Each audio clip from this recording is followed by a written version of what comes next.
Everybody in. All right.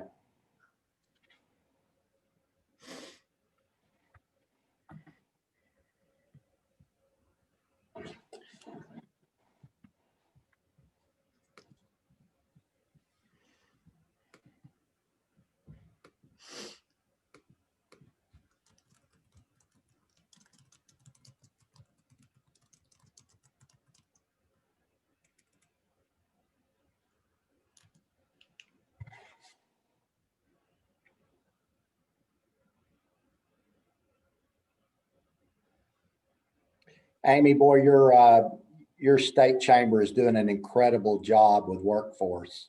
Yes. Unbelievable. Beth Davison, she actually just got promoted to vice president. She was our executive director of the That workforce. that, that Yeah. doesn't surprise me at all. She's a rock star. She is. She's wonderful to work with. She is. She is. All right. We've got people still coming in, so we'll let them get in as we introduce. Thanks, you guys, for joining us for our Lunch and Learn on today. This series is for best practices for you guys, issues that you all are having, problems that we can help you solve. Make sure and let us know at KCCE what we're missing, what you all need help with, who you all need experts in. I tell you guys all the time, I might not know a lot, but I know a lot of people. So I can connect you with folks that'll help us solve problems and issues that we're having, especially in this wonderful new world that we find ourselves running chambers in. I'm so excited. I can't even contain it. How awesome it is to have Mark Field join us today. Mark and I met by chance. I was asked to be an advisor at the Institute for Organizational Management at Southeast, where I was a proud 2012 graduate. Mark asked me to be on his team, and from that, a friendship was formed. He is a mentor to me. He is an expert in the world of chambers. He is the senior vice president at the Knoxville Chamber, and he has agreed to walk us through his thoughts and processes on what a budget for this crazy year may look like for our local chambers. So I am going to spotlight him and let him share his screen. If y'all have questions throughout this, he's said I can interrupt him. Just put it in the chat box if you wouldn't mind, and we'll get questions answered as he has a break in his talk. So without further ado, I'd love to welcome to the screen Mr. Mark Field. Thanks, Mark. Thank you, Amy. Listen, can you make it so I can see people's faces? No. Okay. All right. I like to talk to people. Them, that's okay. I can talk to myself. So we're here. We're listening. No problem. No problem. Well, listen, everybody, thank you so much for taking time out of your busy schedule and this crazy time we're in to chat a little bit about your budget. You know, I know a lot of you are on calendar year budgets, and so that thing's already kind of in the barn, so to speak. But I think there'll be some information here that'll maybe help you along the way, even if you already have solidified your budget for this year. And I hope that process was worthwhile and didn't cause you to pull your hair out too much. We are on a fiscal year budget, June 1 to July. June 30th to July. Sorry. Yeah, June 30th to July 1. And so we are really right now beginning the process of budgeting. So it was very timely when Amy asked me to speak about that, because we have already been in the throes of those discussions for the last several weeks, right before the holidays. So when we started talking about our budget in particularly, our CEO said, everybody buckle up. It's probably going to be a bumpy ride of trying to get this budget where we need it to be. And so that's why I titled this 2021 in the Bumpy Budget. And not only that, it alliterated, so that made me feel good too. So let me just give you a real brief introduction. I know Amy kind of told you who I am. I was the chair of Southeast Institute in 2012 and 2011, 2012, and I'm sorry, 2017. And got a chance to work with some really great professionals at the Institute of Organizational Management. And currently I oversee everything in our organization that is in economic development and and surrounding that workforce and economic development side of the business. So I have marketing, communications, investor relations, investor development, all of those kind of things. And so my budget from a revenue perspective and expense perspective is somewhere around $3 million on a $5 million budget.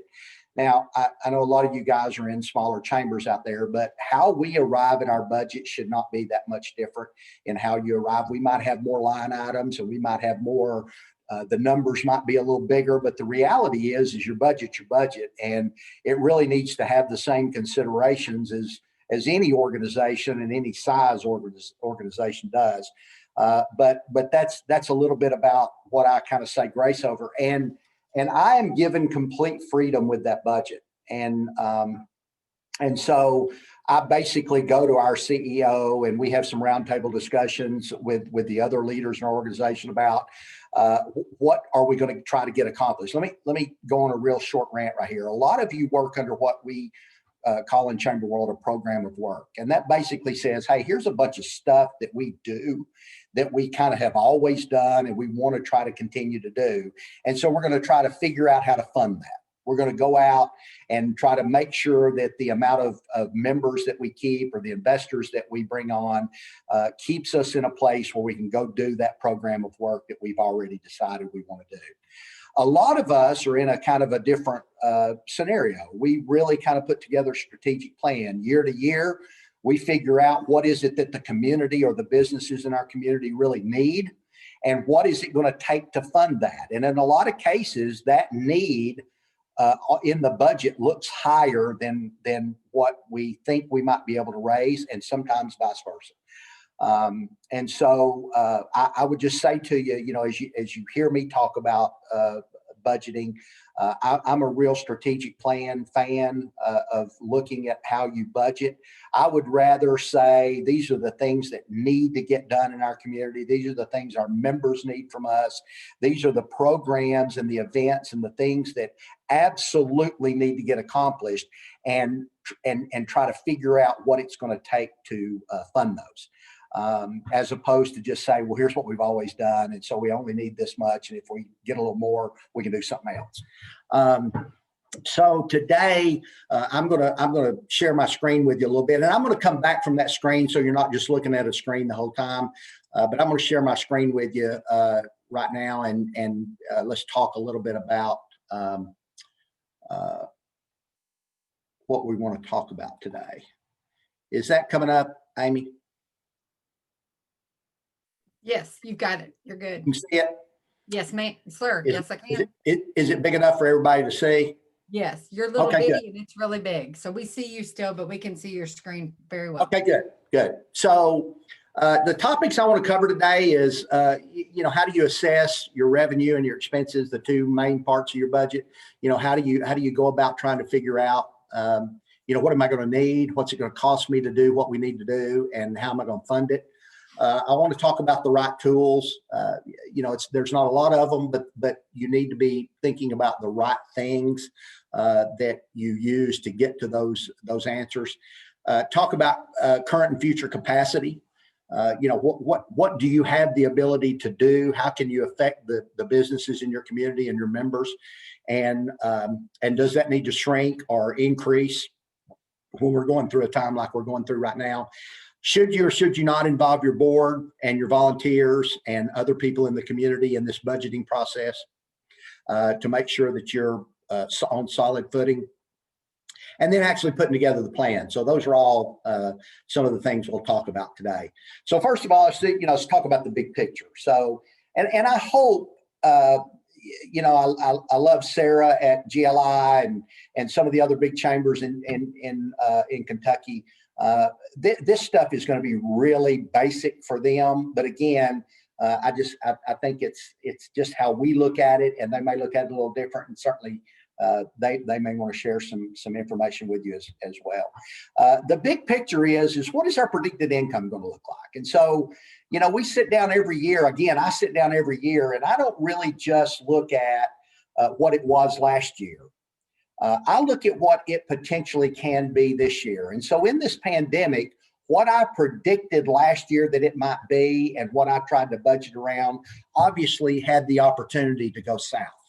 When this pandemic hit, there were certain segments of our community that just shut down. Practically everything shut down in the very beginning, but I mean, it really shut down in some areas. Obviously, hospitality, hotels, restaurants, those kind of things, and so predicted income and events. And so I know all of you, are weathering through that. How do we do events now? How do we make virtual events more effective and all that kind of stuff? So our event income obviously went away, just like everybody else did, and we were not as heavily dependent on event income as some chambers might have been, but still, we had those signature events, our big annual meeting and Endeavor, our big Young Professional Summit, and a big shrimp boil that we do that's a legislative event. We had some big events that we had scheduled that have all, needed to be adjusted to fit the issue. But again, going back, it was very important to us to see how we were bouncing up against the predicted income we have. And I'll talk a little bit about how we predict that income. And then your expenses, what does it absolutely take you to open the doors every day and do what you need to do? I know some of you have probably had to make some staff cuts, and for that, I'm really sorry. I know it's hard work and mentally it's very straining to have to think about doing those kind of things. I hope most of you didn't, but I've spoke with a lot of colleagues that had to go through that process.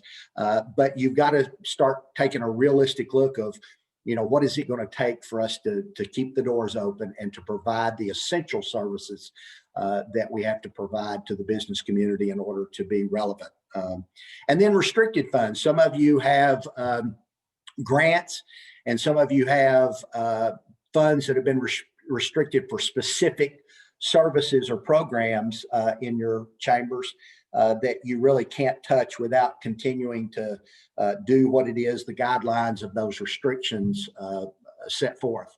And then some of you just have money in reserves. You've had a surplus over the years, and you've put money away in reserves for a rainy day. And at all costs, boards don't like to spend that money, but if it's going to get any rainier, I don't know when that's going to happen. 2008 was a rainy day, certainly for most of us, the 2000, 2008, 2009 time period. And then this time period has been a rainy day. And if you're going to dip into reserves, I don't know of a better time that you would try to do that in order to maintain what you need to maintain than now. Keep in mind, and I've said this to our board, and our CEO has said this to our board as well, the surplus money that you put away that your members paid you is their money. They actually paid you that money in expectation of service. And you, for the right reasons, being a good organization, a good planning organization, put away some of that money to make sure that if things didn't go well, you could maintain service. Well, that's exactly the kind of situation that some of you have found yourself in. So if you're getting pushback from your boards, you need to kind of have a really honest discussion about the fact that that money that you put away in reserves was actually money that was paid to you by your members for service. And now is as good a time as any to bolster whatever it is you really need to do. Now, that's, again, under that old program of work scenario. If you're just going to spend that money because it's something you've always done and you can think you ought to always do it, not because there's a value proposition attached to it, then that's not a good reason to pull money out of reserves. And it's also probably not a good reason to pull money out of reserves just for operations, unless you're in dire need. And then a deficit. So are you going to run a deficit budget? Well, people say there's no way in the world we could work on a deficit budget. Well, I'd like for you to talk to our congressmen and senators about that, because they've been doing it for years. Hopefully you don't have a deficit budget, but again, that may be the case this year, that you find yourself running in a deficit budget in the planning process. Questions? Are there any questions? I know Amy's going to jump in here when you guys have things. Amy, anything right there? No, looks like we're good to go. Keep on moving on. Okay, here we go. So Let's talk about assessment. So before you get into the budget process, you really have got to take some time to assess your situation. And so I wanted to talk a little bit about what that assessment looks like. Got some notes here. I want to make sure I go over all these things. So first of all, you need historical data. And so we never begin the budgeting process without at least 2 years of budgets in front of us. And we'll, especially from an expense perspective, we'll look at the trends and expenses by line item, literally by line item, whether it's office supplies or postage or whatever else. We'll go line by line over a 3-year period, the 2 years that we're looking at historically and where we think this new budget needs to roll up, just to see if we're kind of on track. And we'll make notes outside of those line items of anything that was kind of extraneous to it. So for instance, let's say we decided to do something by mail that we had been doing by email the prior 2 years, where we're going to say, well, we added to the postage budget. It's positive this year for this much money for this reason. And we do that line by line. So, we're talking about a budget that's probably 15 or 20 pages of Excel spreadsheet stuff. And we do that line by line. And all of our senior management, sits down and goes through that budget with our finance director line by line and talks about it and tries to make sure that we have a historical perspective on the expenses we had. Now, that's not going to be as difficult for some of you guys, but it may have been a while since you went back and looked at what did we spend money on 2 years ago, and how is it relevant to what we're going to spend in this next year. Now, again, in a bumpy budget year like this one, you may say, well, year before last, we spent a ton of money on that. We didn't spend quite as much this year, and there's no way we can spend that money this year. But that helps you. It helps you look at, okay, we spent a lot then. What did it buy us? The next year we didn't spend quite as much. It still bought us the same, and maybe we can cut it again this year and maintain the value proposition that we needed. But historical data, very important. That historical data will need to be true for your revenue sources as well. So you see there, the second bullet point, revenue sources past and future. You really need to take a hard look at where has your revenue been coming from historically.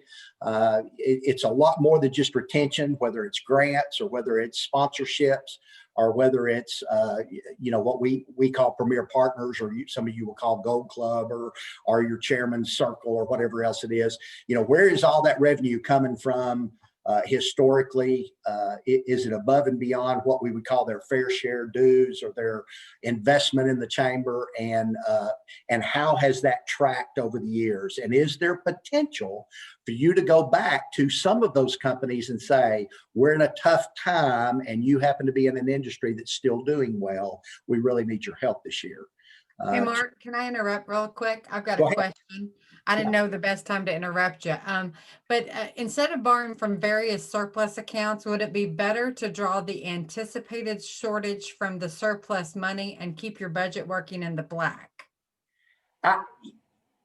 We'll talk about that in a minute, Amy. I don't want to have a direct answer to that question because I think that will answer itself maybe for whoever asked that question in what I call a best available estimate, or in our cash flow projections month to month. So what I would hesitate to do is say, if our total budget was $1 million and we only had $900,000 in potential projected revenue sources, we're just going to take $100,000 out and stick it in the bank to make our budget look like it's going to be good at the end of the year. I would not be in favor of that. I would be in favor of setting aside money, not reserving it, but getting the board to agree that we think the budget deficit is going to be $100,000, say, and we're going to set that money aside and in hopes of making that budget, but if not, agreeing that amount of money is available to us to balance the budget at the end of the year. Okay.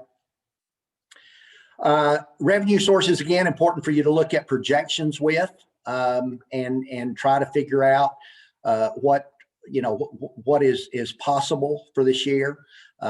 Guys, I shoot for the sky on our revenue budgets. I just feel like it's really important for us to try to drive as much revenue into this organization as we can. And if you set it at $1, you're going to raise $1. If you set it at 5, you're going to raise 4 or 3, even if you don't raise 5. So I like to be very aggressive with my revenue budget. You got to do expense review. We talked about that, but along with this year that we normally don't do is we do a worst case scenario. So we say, okay, what if by some crazy chance we have a huge drop in membership, or we aren't able to secure sponsorships for certain events? What is our worst case scenario going to look like? And we start to talk about that. And we did this year. We said, what would be a worst case scenario? And we talked about why that might happen and what we might do to mitigate it, and what potentially it could be financially. And we'll talk about that more in a second. And then the last one is capital needs. And some of you are in the middle of capital projects that you don't think that you can put on hold, or some of you are in capital projects that you absolutely can put on hold. But you need to take a hard look at those capital needs. Again, I think it's important to look at them historically and figure out, what have you, where are you at? I'll give you a good example. We needed to do some computer upgrades 3 years ago. We put them off to balance a budget, so to speak. And then we had a couple of servers crash. And then we had not only to spend the money, but we also had downtime in our IT department and had some interruption of service that we shouldn't have had. That was a capital need that we should have never put on the back burner. That was something that we should have made sure that the value proposition behind that capital need was huge. We couldn't afford to do what we did. It cost us more money, more time, and it could have cost us some members. So keep in mind that it's more about the value than it is the actual money. Capacity. You've got to think about capacity. And when I think about capacity, I'm thinking about what are you able to do? What is it that you have the capacity to get done inside of your organization with the amount of money that you have to spend, the resources that you have to spend? And you got to look really strongly at long-term versus short-term success. You may say, well, the things that we need to do, our members expect us to do, and so we've got to spend money on that, but it may cost you in the long term. Or are there things that you have put on the plan for long-term success that now you have to set aside in order to take care of member needs or whatever it is that you've got to do in the short term? And it can be either one. I don't want to say it's one or the other. I think a lot of us think, well, because we're in a little bit of a financial crunch, all we can worry about right now is short term. That you can't do that. And let me give you a good example from a staffing perspective. It is not good if you've had somebody, and I'm just going to use this as an off the cuff example. If I'm a 5-person staff or a 4-person staff or even a 3-person staff, and I have somebody that's been working for my chamber for 15 years, and I have to make the decision of whether I'm going to lay that person off or lose that person potentially to a layoff versus doing something else, that is a really, you better think long and hard about that, because those of us that have been in this business for a while know that it takes at least 2 years, at least a year and a half, for somebody just to understand what it is you do in the community, who the players are, what their role is, what landmines not to step on, all of that kind of political and community-oriented information that when you come into a chamber is really hard to transfer. And so so short term, you may say, well, short term, we just got to lay this person off right now so that we'll have enough money to do this event. You better look long term at this person that's been with you for a while and try to figure out a way to make sure that you're keeping that whole for the long term versus thinking short term. So listen, at the end of the day, folks, our people are our best resource, and they're what it takes to drive the success for the community. And if you have good people, at all costs, maintain the integrity of that staffing wherever possible. The other thing you need to look at is the value of your expenses. Now is the time to kill sacred cows. We've all got them. You've got them. We've got them. We've still got a few. We have a new CEO that came from Round Rock, Texas. Round Rock won the Chamber of the year before last, and our CEO retired, and we went and stole Round Rock's CEO and brought him here. He hates sacred cows. One of the first things he did is, okay, what is the event nobody wants to do internally? What's the event that doesn't make a lot of money but is a real big time suck on everybody? Those were some of the first questions he started asking. So now is the time for you to start figuring out what is the actual value of some of the expenses that you have. Are you spending money on a publication? Are you doing an event that really at the end of the day you can't quantify the value on? People tell you they want it, but the reality is if it left tomorrow, they wouldn't even recognize that it was gone. Or you've got, let's say, 500 members and 3 members are going to be mad if you let it go. In today's budgeting with what we're going through, you can't afford to make decisions based on 3 members' needs. You have to start looking at the greater whole and the value of what it is you need to do for those other 97 members or 397 members. Again, that brings me to that last point, a realistic view. You've got to really say, what is it that we need to be doing for our community that can't be compromised? What is it that they need from us now that they didn't need from us before? And what is it they don't need from us now that we used to provide? And look at what that capacity looks like and figure out what it's going to take to fund it.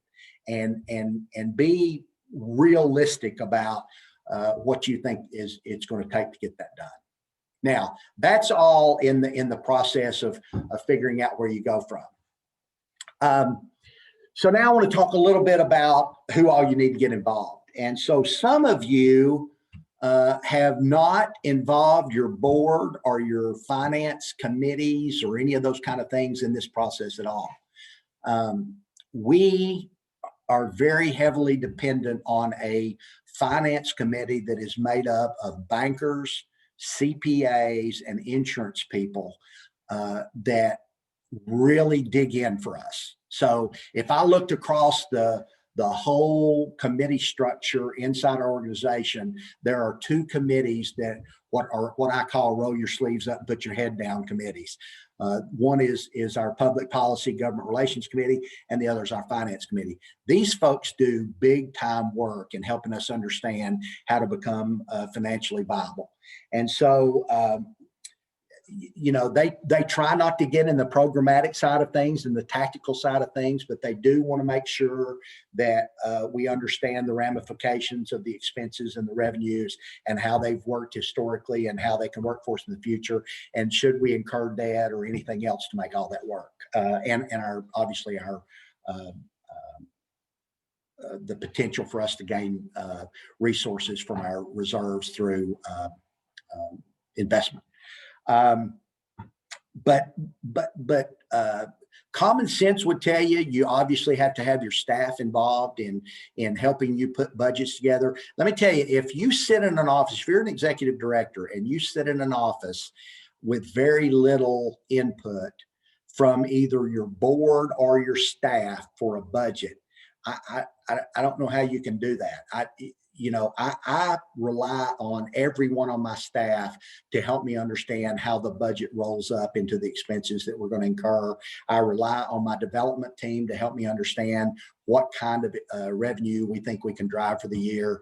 I really rely on a lot of our higher end investors to help me understand where they are financially. If they think the community is behind us, are there people that they know that we think we can go after additional investments for? So when we go into the budget process, I'm really getting a lot of people involved in that. If nothing else, just to test the water, to validate what I think I may know to be true after doing this for 17 years here at this chamber. Your program staff, may be a little overwhelmed and may not understand the budgeting process as much as you'd like for them to. But still, I think it's a good time to especially in this kind of a scenario, to get them involved whenever possible. But I do think you can really get great benefit from some of your volunteers, whether they be CPAs, bankers, whatever else. A lot of you will have boards that maybe, have been around historically for quite a while, and they may not have that financial background, and they may not like it. I hate budgeting. I'm a sales guy, and I'm not real detail oriented, but I have to discipline myself to knuckle down when it comes to doing this. And so what can those people help you understand? So they help us understand, again, what are our highest priority capacities in the community? What do they think we really need to be doing? And it helps us understand what the cost of that might be. Help us go back and look at historically how we spent money, and help us understand maybe blind spots that we may not have seen. We ask them to help us be aspirational about what can happen in our community and what needs to happen. And so we don't ask just because they're CPAs doesn't mean they're negative. We ask them to be aspirational about what we need to try to get accomplished. And I'll tell you, in the kind of scenario that we found ourselves in here with this pandemic, aspirations could be, you guys really supporting the business with encouragement and going and doing things for the restaurants that you haven't done. And I know some of you've already done those kind of things, but that kind of aspirational efforts that your chamber needs to make need to come not just from you, but also from your members or your investors. And then they also help us put together a kind of a short list of financial indicators of, okay, here's when you need to start getting worried on a monthly budget. Here's where you need to start worrying if you've made a best available estimate that you were going to do this, but you've only done that. And so those volunteers help us in all those areas. All right. So that's all, again, what it's going to take to get the plan together. So let's talk about, why we would do that. So you need to start now. If your budget's on a fiscal year, now's the time to roll your sleeves up and start doing it. There are some things you can do if you've already put your budget in place, and we'll talk about those in a second, but here are the three things I would do. Start now, get real, be detailed. So what's in the plan? Again, highest priority capacities to be maintained. What is it we have to do in order for the community to feel like we're relevant to them and actually maintaining what it is we need to get done? The current level of resources are available to support those. The realistic future resources that we have available to us. Are there companies that have never been a member of our chamber? Are there companies that could be paying us more that aren't? We've just been afraid to ask. What are all those things? And then you need to do a little bit of income risk scenario. Now, what does that mean? What is income risk scenario? Well, you need to look at historically which members have dropped on a regular basis and who are those members currently. So if it's been hard to maintain a certain segment, industry segment, it's going to be really hard this year. If it's been a little more difficult to maintain a certain industry segment, it may get really hard this year because everybody's, or most people for the best part are struggling, and they, they're going to make it a little more difficult for you. Here's the other thing that I would do. Here's the first thing we did when it came to that income risk scenario. We made a list of all the categories of businesses that were doing well in the pandemic. And you may say, well, how do you know that? Because we got on the phone and called them. How's business? What have you been dealing with? Do you feel like you're going to have to reduce folks in your organization? Are you making more money than you did or less money than you did? We literally got on the phone and called 1,500 businesses in our community and had a discussion with them. And we came up with a list of categories that were still doing well. And we came up with a list of categories that weren't doing well. And I'm going to run down through a few of these, and I'll make this available to you through Amy. Categories that were still doing well was heating and air conditioning companies. People were staying at home. They weren't going to allow their heating and air to go out. Landscaping companies, cleaning services, obviously cleaning services, mailing and fulfillment, attorneys, plumbers, staffing services, healthcare providers. Again, that's pretty obvious. Real estate has done incredibly well. Pest control, telecommunications, office equipment. All of those are businesses in your community that have really not suffered, but really done well and profited through this downturn. And I can't say this, 100%, but broadly, those categories have done pretty well. Here's categories that haven't done well. And I guess, again, this is common sense. Attraction and tourism, event planning, hotels and lodgings, photography, restaurants, retail stores, wedding services, salons and spas, fitness centers. All of those have really not done well.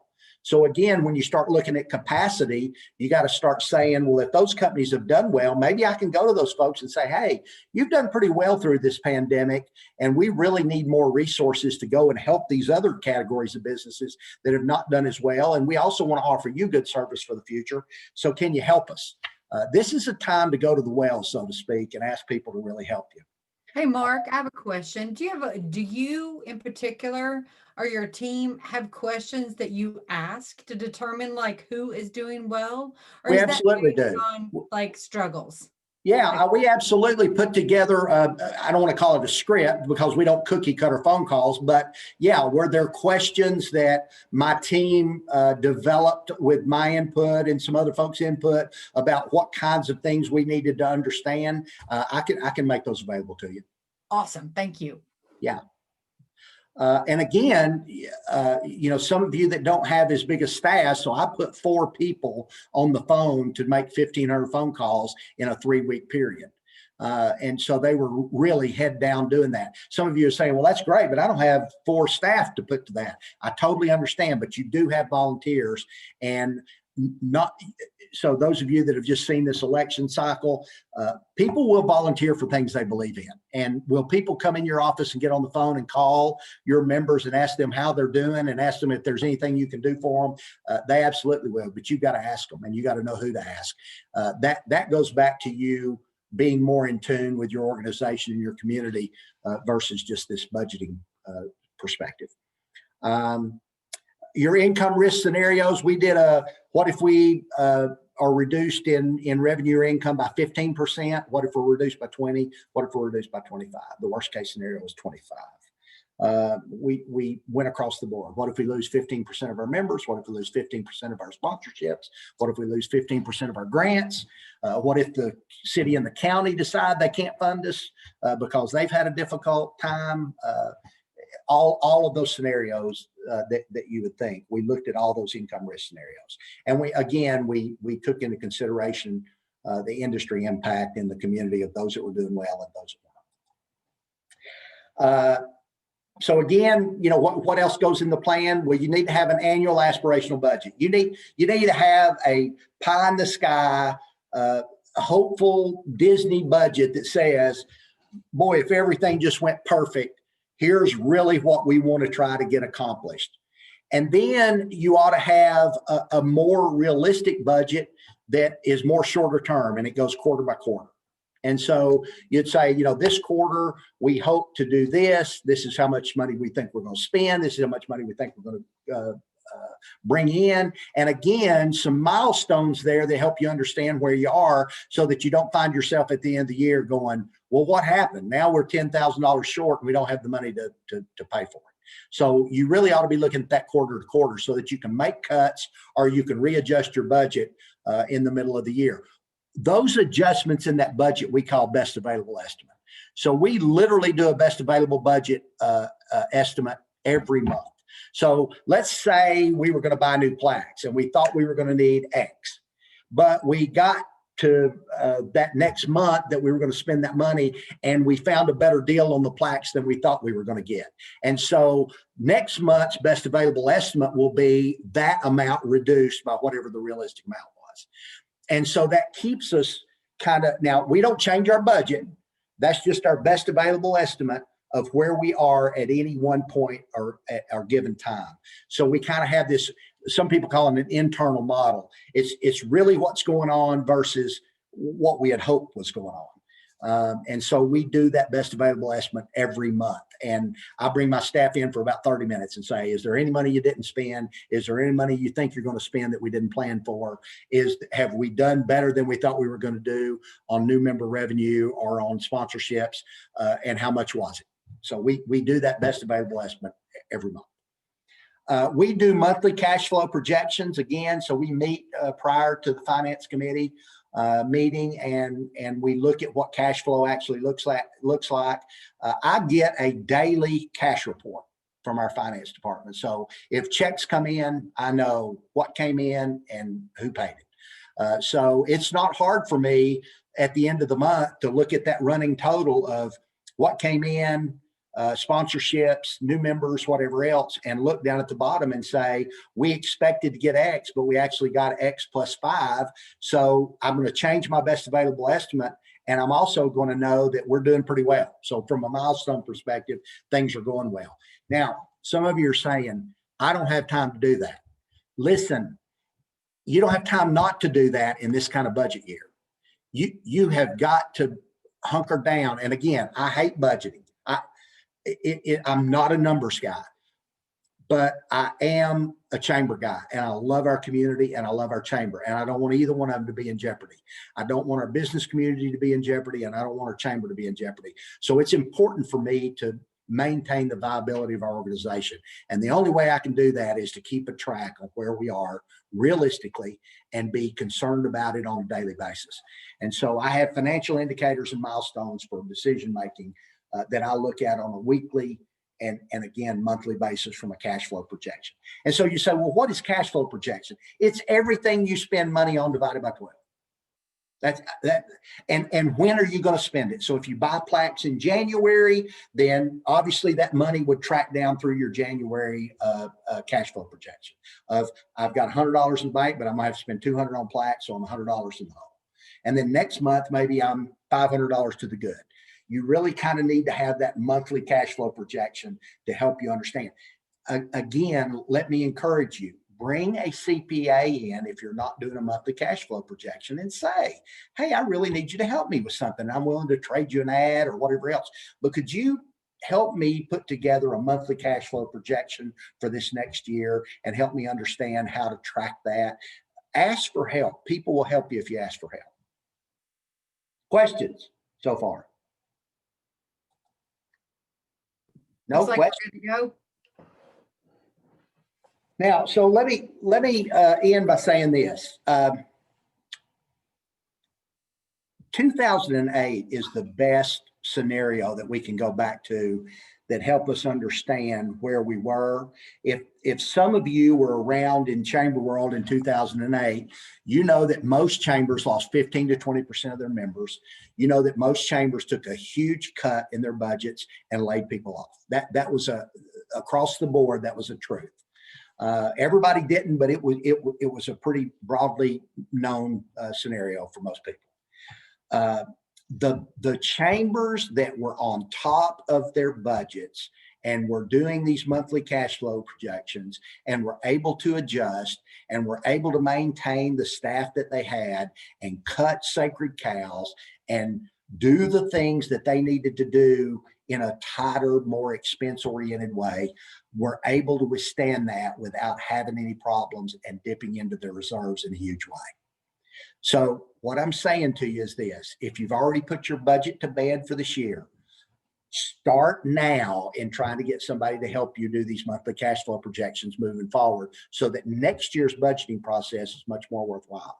If you haven't done your budget yet, then certainly consider some of those things that I told you about, because if you look at your organization holistically, if you look at it from a whole and you understand where you're starting from financially and how you expect to end, the things that happen in the middle are going to go much more smoothly, and you're going to be able to implement much more effectively because of your knowledge of what resources are available to you and what kind of capacity you have financially. So just think about those things. I hope all of you have a good year. I don't want to brag, but so far we're ahead of last year. And I think it's just because we panicked and went to work. I don't want to say we were lazy, but I think we were complacent. And when this thing hit, we got on the phone. We started really engaging with our investors. We started talking about why we were important. We started delivering value to them online, in publications, things like that. And I think they went, wow, this is helpful. I'm glad our chamber's here and I'm going to invest in it for the future. And so we're a little bit ahead. Again, I'll make those questions available for those phone calls, and I'll make this list of companies that have done well through the pandemic and companies that haven't. Now, these are our companies, may not be true in your community, but I think it's probably pretty transferable. And I'm glad to answer the question. I got a question up here for you, Mark. Yeah. How do you manage your own capital crises in this pandemic, like an unanticipated investment in technology, a major investment in the heat of this time and not budgeted at all? Do you take it from reserves? Do you recast with those expenses in a recasted budget? How do you handle that? Let me say this. We put a significant investment into software and our database 9 years ago, 8 or 9 years ago. It was a significant investment, and we didn't have that kind of money in reserves at that time. It's probably been 10 years ago now.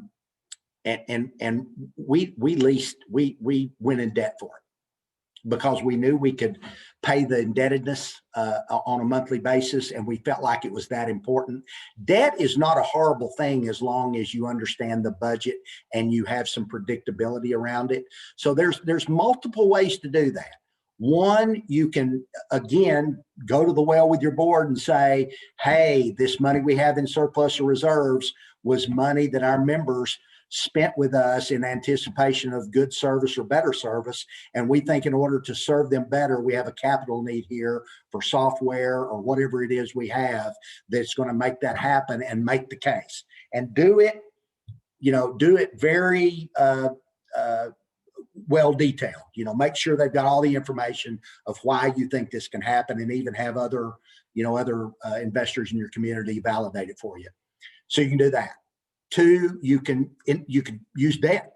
You could say, look, we've done our monthly cash flow projections, and we think and we've done a worst case scenario. And even in a worst case scenario, we've got money left over at the end of each month to be able to pay down some indebtedness and push it out over a period of time. We think it'll last us 5 years, and we can pay it off in 2 years. So we want you to help us consider incurring some debt. There's nothing wrong with good debt that's going to advance your cause. Or you can just simply, again, push it to the side. And last but not least, you may have an organization in your community that's willing to invest in the future and say, look, we'll pledge $10,000, $5,000, $2,000 a year for the next 5 years for you to go ahead and make that purchase. And here's what we want back in return. So there's ways to do that. Another question too, on hiring new people when you're not budgeted yet, but you need them to help you make the money, but it could be a year before that salary pays off. What's your philosophy on that? We try not to bring on unbudgeted staff in the middle of the year, but there are times when that has to happen, or we've lost staff that historically, maybe was paid a little less than market, and the market is not going to allow us to go back and replace that person without spending additional money. That happens. Or you find somebody in your community that you said, man, this is a home run. This person knows everybody or has these skills that we've never had before, and we can't take a chance not to hire this person. Those scenarios come up. They've come up with me over the last 15 years several times. We try not to do that, but I would say if it's a personnel issue and you're convinced that this person can advance the organization in a way that's going to pay dividends over the next 3 to 5 years, it's like incurring debt. You got to do it. I'm going to find a way to pay for it. I'm going to, again, when I say go to the well, I mean, I'm going to try to find every available expense reduction or every available resource or income stream to do what I need to do to get done what I need to get done. And so I'm not going to tell you, well, that's just too bad, you can't hire them. Listen, again, I said before, your people are your best resource. They're your most valuable resource. And if you've got an opportunity to hire somebody you think is going to change the organization over the next 3 to 5 years, and you got to bite a bullet today, I'm going to try to bite the bullet. Awesome. That's coming from a director who took over the lead role at a chamber during the pandemic. So she's not only working with a director who previously didn't set monies aside for technology and such, but also about getting a staff that she can work with, and a staff that she knows is viable for the future. So I appreciate the answers. Yeah, and let me speak directly to that person, whoever else might be in that scenario. Listen, guys, you're a prophet. You're never a good prophet in your own country. You know, the biblical deal of you hate being a prophet in your own country. You know, bring in somebody like Amy, or bring somebody from another CEO. Bring in Sarah, somebody that you know really understands the ins and outs of this industry, and let them help you make the case for these things. Any of us would be willing to jump on a phone call, get on a Zoom call, and talk about the value of those kind of things, and give you examples or scenarios where we incurred debt and it worked, or we hired somebody and it advanced the organization. You know, don't be afraid to reach out. The greatest value of us being in these state chamber or chamber of commerce executive organizations is the value we offer each other. This is a fraternity or sorority, whatever you want to call it, and we all care about what each other are doing. So don't try to figure that all out on your own. You know, get somebody to go to the well for you, or give you some suggestions about how to get that done with your board, or somebody in your organization that's making the decision like that. Y'all, I'd take Mark up on that offer. What better way to convince your board than have Mark Field on the call, laying it out for him, saying, nope, you got to get it done. Hey, I went up and met with the Bristol, Tennessee, Virginia Chamber Board to talk to them about tiered dues, and their chamber executive have been kind of beating her head against the wall with them, trying to move to that. And I went up and said, guys, you know, here's why, here's what it can do. Here's what the realistic income scenario is. Here's why you need to do this. They transitioned to tiered dues a couple of years back and have seen double-digit returns on it. So I'm glad to do that. Awesome. Great. Who else has questions for Mark? And Dina, you can ask more. It's okay. Yeah. And Amy, I'm happy if somebody wants to pop me an email and ask a question. I may not get back to them immediately, but I eventually will get back. And if there's any other resources I can help provide, please let me know. Okay. Awesome. Well, I guess if there aren't any other questions, we'll have information. Mark's going to send me those questions. Rate increases on membership levels. We're asking one more. Here we go. Good or bad idea? Mark, rate increases on membership levels. All right. So you're asking the wrong guy, because I hate rate increases, because a rate to me is something that I pay on my electricity. An investment for a business in your community needs to be justified by the benefits you give them. If you're giving them the same thing yesterday you gave them today, do not give them a rate increase. If you're giving them better value and better benefit, then tell them that, and tell them how much you want them to pay you. So that's why I like tiered benefits, because they pay you what they want to pay you based on the value proposition you offer. And but no, if you've been asking people to pay you $300 a year or $150 a year for your membership, and you're offering them the same thing this year you offered them last year, and you want to move it to $200, I don't know how you justify that. Yeah, we always talk about ROI. Make sure you have a ROI in place, because it needs to be looked at as an investment, not a due, not a rate. I mean, dues is what you pay to join the country club. That's right. We talk about a ROI. Yeah, awesome. Who else has questions? Anyone? Well, Mark, look at that. We have 5 minutes to spare. You did good. Wow. Well, I told you I'd had too much caffeine. I thought it might turn into a 10-minute rant, so it didn't. So You did great. You guys on the screens, Mark's contact information. If you forget this or don't get this screen, call me. I will be more than happy to put you in touch with him. Mark, you're the best. You know what I think of you. I really appreciate you taking time for us. And it's always great to hear from, expert advice and expert opinions. You're an expert to me, and it's nice for us to kind of go outside our box and hear what other people in other states are doing and saying and feeling and how they're acting and how they're reacting. So we really appreciate you taking your time today to share with us, and we may call on you again. thank you, Amy. I'm humbled and I appreciate y'all. And I hope you have a great year. And if there's anything I can do to help, let me know. Awesome. Thanks. And thanks you guys for joining us. We'll see you for our next one on January the 20th. You'll get an invitation tomorrow for that one. Y'all have a good day. Thank you.